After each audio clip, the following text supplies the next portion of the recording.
mga nasa Manila na taga-Baguio din, and mga schoolmates mo. Hi sa Graduate ka na, mga... graduating ka na. Graduating na po kami. Sige, congratulations in advance. Thank you. Sige, batiin mo na sila. Bumati ka na, Ayun. tagal-tagal mo.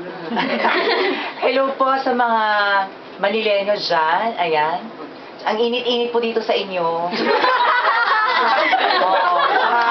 Parang Baguio rin, maraming basura. Charing.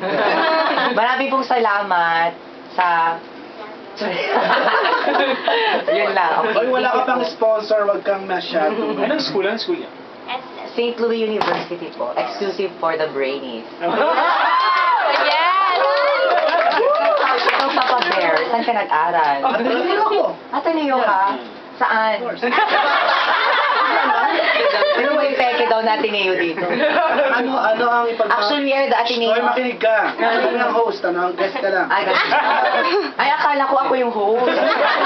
Ano yung pagmamalaki ng Baguio na hindi pagmamalaki ng Maynila? Okay. Whenever I heard of Baguio, I am always reminded of three things. The people, the environment, and the culture. Of course, we have a beautiful environment there. We have cold weather.